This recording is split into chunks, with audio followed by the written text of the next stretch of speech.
finally a break from work. But most of all, finally a break from Jessica. She's just always on me about those shows. Oh, good, you're here. Jessica? Yeah, here's your script.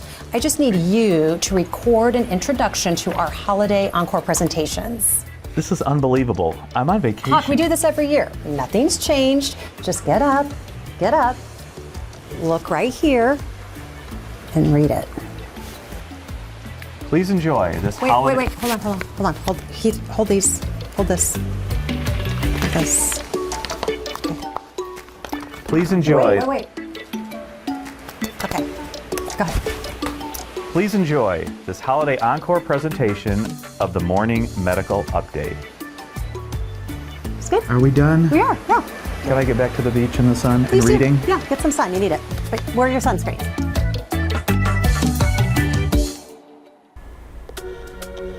If I wouldn't have gone to the urgent care at all, I would have been dead the next day. Coming up today, what felt like the flu turned into the fight for her life and the life of her premature baby. Today we ask, how do you lose so much and still keep your spirit?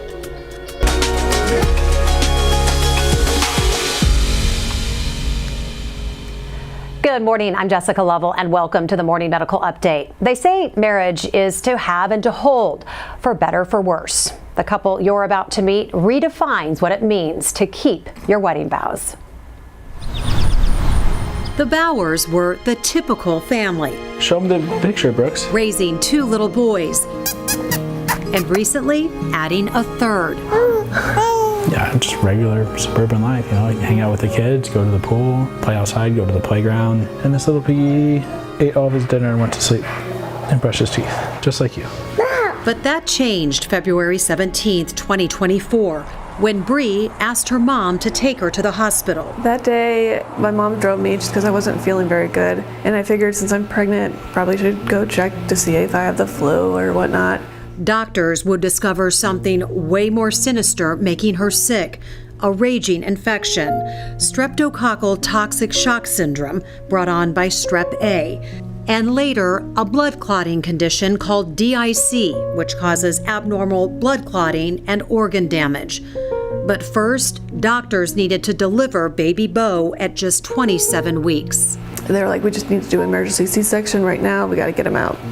So the last thing I remember is going to the OR and having that mask placed over my nose and face, and then, you know, taking deep breaths and thinking, gosh, when am I going to fall asleep? And then suddenly fall asleep. But that's the last thing I remember until 10 days later. 10 days later, when Brie awoke to the news that Beau was doing well in the NICU. Brie's prognosis, however, was dire. Doctors said she was failing fast, and at one point, they gave her just a 10% chance of survival. Eventually, she was transferred to the University of Kansas Health System. And they found that she had necrotizing fasciitis in her stomach from the previous surgery, and didn't know if she would live through that or how bad that infection was. Got through that, and then weeks later, amputation started. First, it was a partial amputation, then on multiple limbs, then a final blow. They had told us that she was most likely going to have all 4 limbs amputated. Now, this mom of 3 was facing a new reality as a quadruple amputee. But for those who know Brie, What other choice is there? You know, that's kind of my mindset is, okay, let's do what we need to do and figure out what we can do to improve my, you know, independence, improve things at home, you know, make things kind of go back to the way they were, but knowing that it's not all going to be the same. Brie got to work in rehab. There you go. Facing this unimaginable challenge head on. She even took to social media to share her story. What's your first meal going to be back home?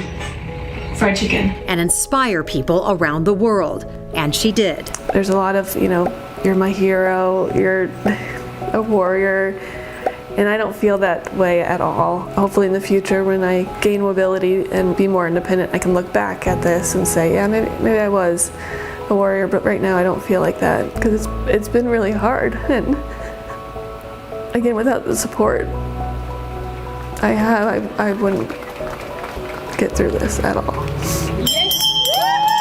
Support also came the old-fashioned way from neighbors and friends. Welcome home, Brie! Yay, Brie! And at just the right time. Back home, where the true work begins. Figuring out a system here where we don't need extra support. Like, how can we do this just us two? And we'll get there. I'm just looking forward to things that could be possible in the future. A future that began 12 years ago. He's the rock now. He's our rock. I don't think we've loved each other any more than we have. 1, 2, 3. A future with one goal in mind. And I do recall him kind of telling me, I just want my boys to have their mom. And I do too. The toughest part, for now? Not being able to attend to the baby when I hear him crying. I know I have support helping him out, but that should be me. When I have like my down days, which I do a lot, like I start reading the doctor's notes from surgery, and then I'm like, oh my God, like I could have died easily. And so you start appreciating things a little bit more, but also work on yourself, to get better. And we are so glad to have Brie alongside her husband Reed Bauer with us in studio today. Good to have you both. Thank you. Thank you for being here. Brie's care team is huge and involved a lot of different specialties. There's simply no way to include every member on our program here this morning, but representing her medical care is Dr. Chase Hall. He is a pulmonologist and critical care physician with the University of Kansas Health System. Hello. Hi. Good to have you. Representing different surgical teams is Dr. Julia Slater, medical director of the Burnett Burn Unit. Again, just two faces representing a huge effort to care for Brie, and we're just so glad you're here. So thank you so much. And we're going to meet two more people who helped care for Brie during her journey here at the health system in just a moment. But Brie, I just want to start with you, of course, how you're doing. I understand you're on daily dialysis. Now we've gotten dialysis 4 days a week, and actually we can do it at home now, which is wonderful. That's been a big help. Mm-hmm. How is Bo? Bo's doing so good. It's still hard to find his actual age or what we're going off of for milestones, but I think just under the circumstances of how he was born, it's kind of incredible where he's at today. He's just, he's meeting the cuteness milestones. Yeah, oh my goodness. Doing good. Yes. And he, Reed, as you had said to Brie when you saw him, you the first thing you said when you said the baby's doing well, you said, he looks just like you. And he does. So Reed, I want to ask you, let's just kind of, as you made this journey back home from the health system, and starting with the front entrance to your home, what are some of the biggest changes that you've had to make to your home? Making things more accessible, getting things easy to reach spots for Brie. There's still a lot yet to come. We've had a lot of really generous people in our community remodel our upstairs for the boys. We're going to be putting in some lifts so Brie can get upstairs and start putting the boys to bed, redoing the bathroom, and just a lot yet to come, but there's been a lot that's been done so far. It's a process. Mm-hmm. And you had mentioned when I spoke to you originally, just it's really day to day, sometimes hour to hour. Is that still the case? Yeah. Instead of like worrying about Brie dying every hour, it's worrying about what the kids are going to eat, or if they're going to have mac and cheese or chicken nuggets for dinner. That's what you wanted. That's what you wanted to get home. How far ahead in the future are you able to look now? It's still hard. Just because there are still milestones to reach for me, and getting, especially my kidneys, figuring that out. But we really don't know how they're going to respond, or if they're going to respond ever, and if not, getting a transplant. So, Dr. Hall, Dr. Slater, what's it like to be sitting here with Brie after everything that her and Reed have been through? I'll say it's much better than seeing them in the hospital. So I'm really happy to see them here. Yeah. Dr. Slater? I kind of have the advantage here because I'm still actively following Brie. And so I've been seeing her in clinic and really gotten to see her advances, but watching the video and remembering the first time I got consulted on her and what it was like at that point, that was before you had even woken up here, and so she's just remarkable. And you get to still see her. I know the word's kind of starting to float around the health system that you're here. You had a visitor come down. Some of the nurses are coming down just to poke their head in and to say hi and to give you a hug and welcome you back. You and your family, you've been so public, sharing a lot of the highlights when there have been a few, certainly the lowlights, on your Instagram page called Beau and Brie. So I want to ask you about a few moments, and I want to start with this one. So you were still in the ICU when you first got to see and touch Beau. You've said that you so badly want to hold him in your hands. What do you remember this moment being like for you? You know, I couldn't even see him. So it was really, really hard. And then Reed took out his phone and kind of turned it in a way where I can see him. And that meant a lot. But everything at that time was so hard to absorb emotionally, but just knowing that he was here, you know, that physically, you know, he was okay, that's just what meant a lot to me, and it was just hard to truly wrap my head around the whole thing. But you had this team of people taking care of this little guy. Yeah. Reed, what do you remember about being there next to her? I mean, it was great to have them in the same room together. I mean, not lost on us is also the NICU team that took care of Beau. I mean, that's a whole another team and effort, and all of those nurses and doctors were absolutely amazing, and made it a lot easier to be with Brie, knowing that he was in such good hands as well in the NICU. So we've mentioned Beau, but you're also the mother and father of 2 other little boys. I love this photo. Me too. How did you talk with them about what was happening? Reed, what do you remember those conversations, bringing them up to the hospital? I told them mommy was sick and not feeling well, and just kind of go with the flow. They haven't really blinked an eye. It's still their mommy, and yeah, they're going with it. They're still want to crawl in bed and give her hugs and jump on her probably more than they should. And, but yeah. But she could take it. You'll take it. Yes. What have they asked any questions? I mean, do you just answer them as they come up and answer in the best way you know how? Yeah, it's pretty straightforward with them that mommy got sick and had to lose her hands and legs, and then they're on to, you know, can I have a snack, and you know.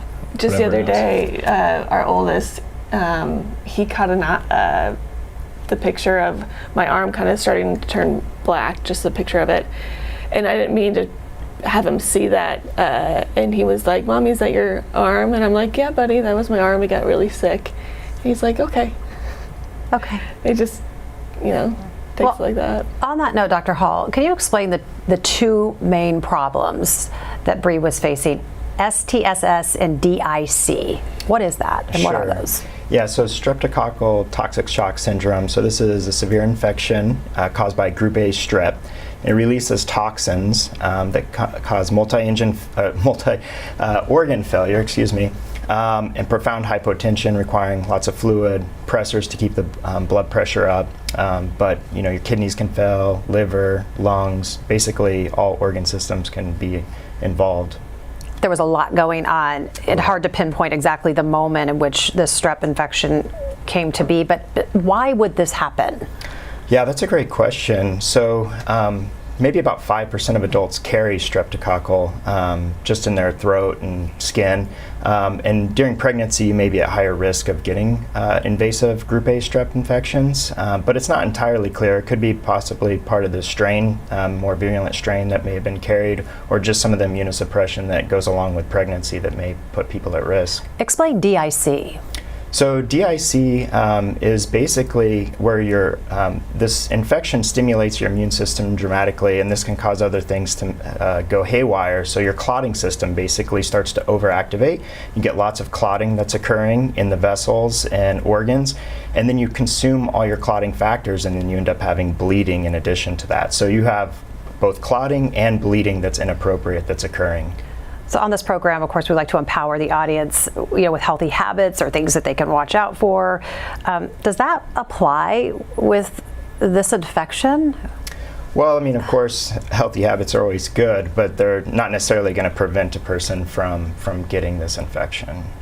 So there's a photo on Brie's Instagram, partially blurred, that shows Brie's black feet. Dr. Slater, explain why Brie needed so many amputations. I think it's just a sign of how remarkable the body is. The body knows that you're really sick and there's not enough blood and not enough blood pressure to get that blood to all the organs and all the parts of your body, and so it picks what's the most important to keep you alive. And so in this instance, it kind of shunted or stopped the blood from going as well to her hands and to her feet so that it could keep her kidneys, her liver, her heart, and her brain alive, keeping her alive. So between not having enough blood flow to her extremities, and then also once the DIC started and you get clotting in the small vessels, then there's just no return of that blood flow to those extremities. Can you give us an idea of how many different teams needed to be involved in this case?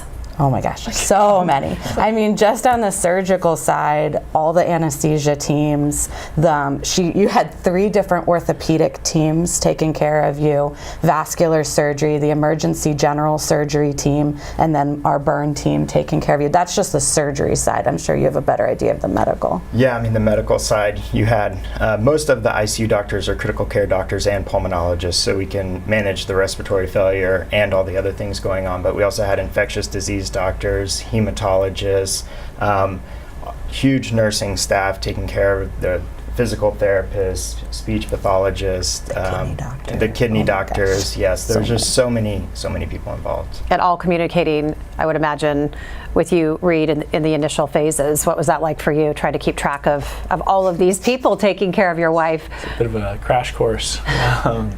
Yeah, it was confusing, but they were all great and answered our questions and explained things again and again and again, and yeah, it was, all right, Brie, well supported. There was a moment when you were still in the ICU that you got a chance to go outside and get feel the sun on your face and get some fresh air. You remember this video? I do. I remember exactly. And then within 5 minutes of being outside, I was like, it's really hot. Like, let's go back in. Get the sun and get out of there. Yeah. Well, we want to go back out a little cooler this morning. We want to go out to the same courtyard where we find Casey Pickering. She is, they are nurse manager out on Unit 65, one of our IC units. Also Holly O'Brien, chief nurse anesthetist. Again, 2 people representing just a massive care team.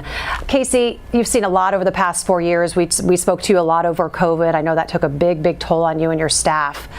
Then you meet Brie, and you mentioned that Brie changed your life. How so? Yeah, gosh, so I think the first thing, when you were asking about the team, so at the peak of her teams, there were 27 services and consults that were managing her team. And so that was like a level of complexity we had never experienced ever. So, I mean, it's multifactorial. I think professionally, she challenged so many of us to think bigger, to be better collaborators with our peers, and to do things differently. Like a lot of us, I don't think had ever seen an advocate. She's such a fierce advocate for herself, and the way that she did that made us think differently. And you know, why can't we go from IR straight to the OR? And then when we collaborate with people, you know, like Holly and our nurse anesthetists and anesthesia and OR teams, like, oh yeah, we could do that. That would be better for the patient. And so we thought differently every day. And then, you know, Dr. Slater was talking, coordinating, you know, she had 3 different surgeons for her 4 extremities, and you know, trying to keep everybody on the same page and keep the family informed and all of those things, that just it was a different type of challenge, you know. And most of our patients in the medical ICU that are complex, they have maybe 5 or 6 different service lines, and and again, her peak was 27 with service lines and consults. So professionally, just changed me to be better and to do better for our patients and collaborate with our teams in a different way. And personally, I don't think there's enough time here to talk about personally how she changed me or made me better, but it's tremendous, and I'm grateful every day. Brie, what's it like to see Casey standing out there where she took you those many months ago? Casey kept me alive. They did everything that we had asked for. Small, big, weird requests. They were there, and we don't have to talk about all of it. Yeah, right. To the weird, yeah. To the weird, yeah. And looking back, you would think I would have horrible thoughts, but having Casey there truly kept the stay comfortable, and as if the unit and the team like family to me, and that meant a lot. Do you remember when they came to you and said, I'm going to roll you outside, it's time to get you outside? Yeah. I know they made sure it happened, and I think I just felt comfortable, like, yeah, they're going to make it happen. And it was really nice. It was just really hot that day. Yeah. Holly, what was it like caring for Brie from your standpoint? What did it mean to you? Being such, a very small part of Brie's gigantic care team was so special to me. In anesthesia, we often see people for such brief periods of time, so to get to see Brie and her spirit and watch her progress to discharge and meet her wonderful family was incredible for me. And Casey mentioned complex medical cases, part of the job. Holly, from your medical standpoint, what made this challenging?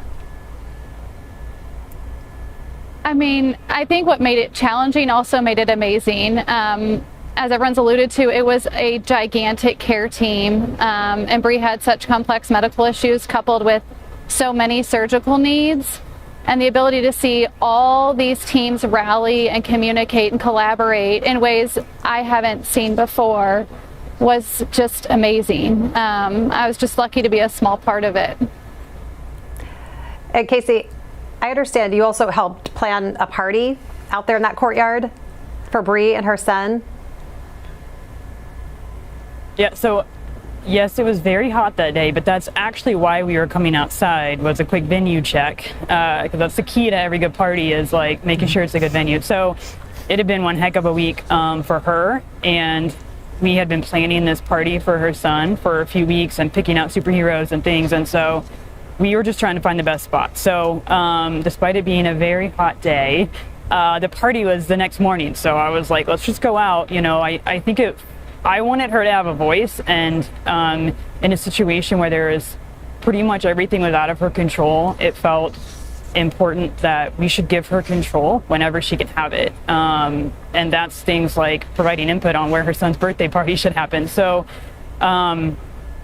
that was what led to, let's take her outside. What do you think of this space? Would this suit you? And what else could we change if this doesn't suit you? And yeah, it was quick, and she pulled her shirt down to feel a little sun, and I can remember she was like, yeah, I'm hot. And I'm like, let's go back. Let's go back inside, because honestly, I was hot too. I was very hot myself. So it all worked out. Well, there's another special moment when Brie was first discharged from the ICU, headed to inpatient rehab. This was nearly 4 months after your emergency C-section that day. Brie and Reed, what do you remember about this moment? It was amazing. I think we became very close with everyone here that provided care, but especially the nurses and everyone on the Unit 65. And yeah, it was really special. It was kind of bittersweet leaving, but it was also incredibly exciting that we were going in the right direction. Bittersweet to leave, but were you ready to get into rehab? Oh yeah. I remember back, I think when I first kind of was aware of my surroundings on that unit, I overheard them having one of those things for another patient. They were leaving and they had been there for a while. And later on, I told Casey, don't do that for me. It's like too much attention. But they did, and it was amazing. It was truly amazing. Quick reminder to anyone watching live, you can ask a question or you can just send some love to Brie here in the comments. You can use Facebook or YouTube, or you can email the Medical News Network. All that information is right there on your screen. So Brie, you're a nurse yourself. Mm-hmm. Did the nursing knowledge help or hurt during this time? It helped mostly, but it hurt because I don't know everything. And I think providers didn't know that, and so they may not have explained things to the extent, and I didn't say anything because I just was like, but really I may not have known what they were talking about. But I understand you called rapid response on yourself. I just, there was one afternoon I was kind of declining, just in my mind I started hallucinating, and I think it was hard for that nursing team to really recognize, and so I don't know if they had enough information to call a rapid themselves, but I knew as a nurse patients can call their own rapid response, so I said, let's do this. So I first met you, I want to show some video because I first met you during your therapy session in inpatient rehab. You were working hard, learning how to use your residual limb, your prosthetic arm. Do you feel like you were making progress when you look back at this moment to where you are now? What was the progress being made in those moments? With the I think like manual or mechanical prosthetic, very odd. There's a lot of limitations to it, but they made it fun. They knew I really liked games, and so that's what we did. And Reed, you were bedside for quite a while when I first walked in. I actually thought you worked here because you were helping kind of jerry-rig kind of a way for Brie to hold her phone. And I mean, you could just hold the phone for her. Why was it so important for you to make sure that she could hold the phone herself and communicate on her own? I don't know. I mean, because I don't want to hold it forever. Yeah, she's an independent person and she's capable, and yeah, I mean, she maybe needed a little help to get started with certain things, but then she can pick it up and get things going. And the rehab team's another incredible team that isn't represented here, but was incredible. And she was needing help just to sit up in those videos, and now she doesn't need any help. She's sitting on her own. Making progress. So let's fast forward to June. Another great moment. You were able to leave. You were ringing the bell. Oh yeah. Do we have the bell? There we go. And you had your new prosthetic. Yes.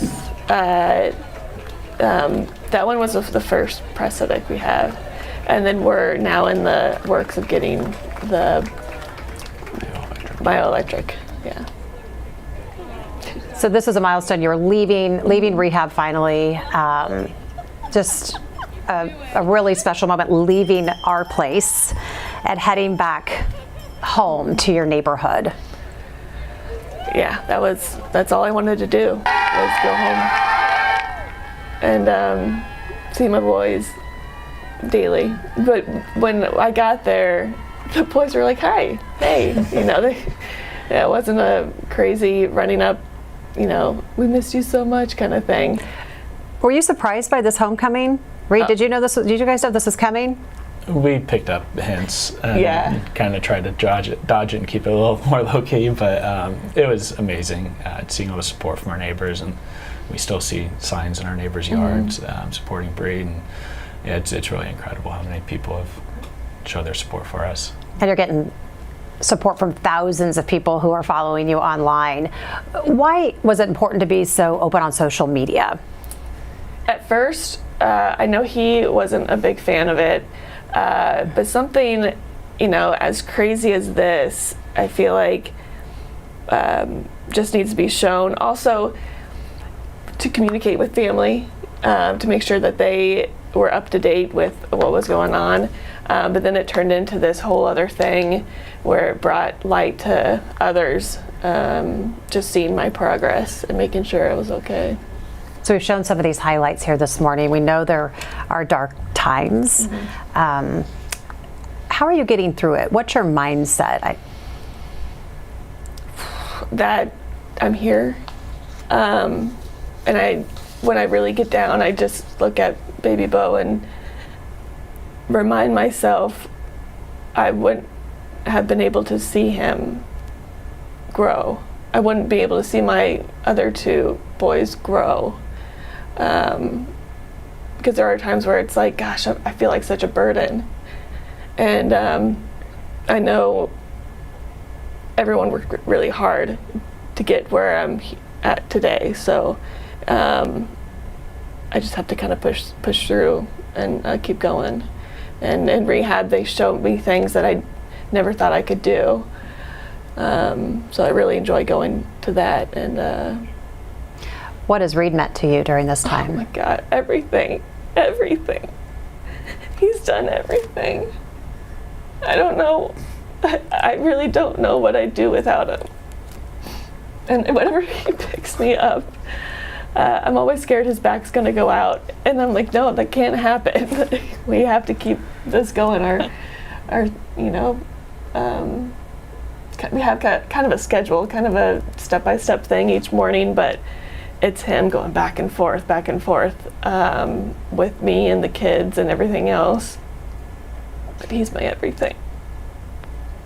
What are you looking forward to, Reed? What's a milestone that when you think, I can't wait till we get to that day? There's a lot. I mean, I think she has a lot in front of her. She's come a long way. There's a lot of them. I think just every day that she gets better is a milestone. So I don't know if there's one specific one. There's no end date. I think she's just going to keep getting more and more independent and do amazing things. Let's get to some questions and some comments from our viewers this morning, and Jill has one. There are no words to describe the resilience that Bri is living. Her name should become the new definition. It's clear to see the impact that she has on others. I love her smile. What a sweet family. Stu wants to know, there's a lot to focus on what Bri has lost. Do you feel like you've gained anything? A perspective of life, of taking things for granted, and it's hard to look back at photos of what it was like, and just the worries I had that day on February 14th, just going to the urgent care. I was like worried about something I had to do for work, or what I was going to get at the grocery store the next day, and then just this happened. And how things like this can just happen in seconds. I don't wish this upon anyone, but to know that we're not all safe, and to take every day as a gift. Make sure you hug, your loved ones a little tighter each day. Another question is, has Bri met with any other limb loss survivors? Mm-hmm. Any advice that has gone back and forth? A lot through Instagram. And I think they know that there's times where we can talk, but right now I haven't really dove into specific conversations. They just know that they've said we're here whenever you're ready to talk. And so it's nice to have that. Amy wants to know, she says, Bri has become kind of popular in a sense, not in a way you'd want to be, but is it difficult kind of managing this weird sense of, kind of this local fame? You're kind of now, you're being interviewed by local news and national news, but you're also trying to recover and rehab and just do what you want to do, which is be a mom. Yes. I don't really recognize the popularity very much, just because it's cameras and it's not people. And with Instagram, I would have never put myself out there like we do today. But I feel like when people really see the hardship of what it's like, just for anyone with a amputation, I think it's necessary to see and make it kind of raw and real. You felt it as an opportunity to share your story with the masses. Yeah, and you have. And to make sure others in the same situation know that they're not alone. Dr. Hall, I want to start with you. What is the big takeaway from this story, Brie's story, treating her, and what do you want people to know? Well, there's a lot of takeaways. I would say one, this is an amazing story of resilience and perseverance and being an advocate for yourself. She and Reed and the family, they were huge advocates, which is important when you're in the hospital, to be an advocate for yourself. And then I remember in the hospital, she said, I'm somehow going to do something very positive with this. You said that, and you have been. You've been trying to teach people and educate people, which has been amazing. And then I think on the medical side, just recognizing how severe these infections can be and how quickly they can progress. We're talking 24, 48 hours can be life or death. So having a high index of suspicion and getting the right treatments going as fast as possible is important. Dr. Slater, what's the big takeaway?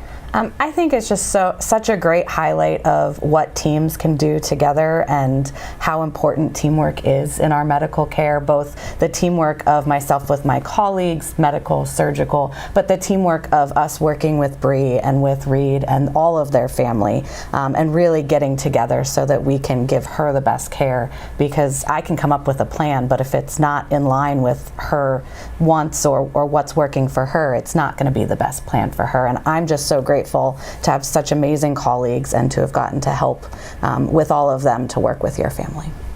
Holly, Casey, thank you so much for joining us this morning. Holly, what's the big takeaway? I think for me, it's simply learning from Brie. I think her resiliency, but just the way she goes into everything and the attitude that she approaches life with, and just how important and amazing her family was too. To watch them support and rally in there every second of every day was such a good reminder to all of us of how valuable that is. Casey? Yeah, I mean, I would echo some of what Dr. Slater said. I mean, like, I'm a nurse and I'm honored to get to represent nursing, but I mean, hundreds of nurses and contributed to her care and like all of the teams. And I remember when we had that celebration to Rehab, Dr. Slater spoke to some of the folks lining the hall and said, in a way that celebration was for us too. Like, we were all so invested in seeing her get to the finish line, and the way that we had all come together to collaborate and be partners in her care. It literally took all of us, and I also think that goes to her and her family. I mean, to meet her family and know them is to love them, and they are incredible, and it literally took all of us, and it was such a reminder to our teams and all of the teams of what we can do when we really collaborate and communicate and focus on the patient and what's in line with what she wants and what she needs. Thank you both for being with us. Reed, as people continue to learn more about your story and follow it, what do you want the big takeaway to be? I don't know. That's a very broad question.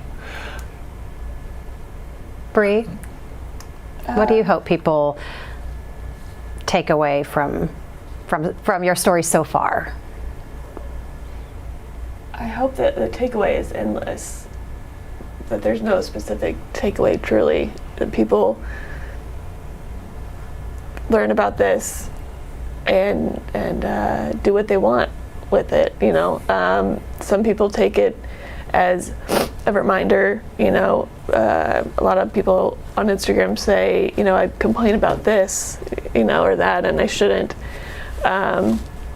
Or the advocacy part, where I hear stories now that people say, if I didn't speak up, then this or that wouldn't have happened. And so I think there's many different ways to take from my story.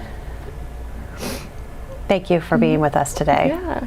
Thank you. Thank you, Reed. Thanks to our entire panel of guests. We're so appreciative. And thank you to our viewers for being with us today. You can check out a lot more of Brie's experience on her Instagram page. Again, it's called Beau and Brie. We will leave you with a look back at Brie's journey back home to her boys.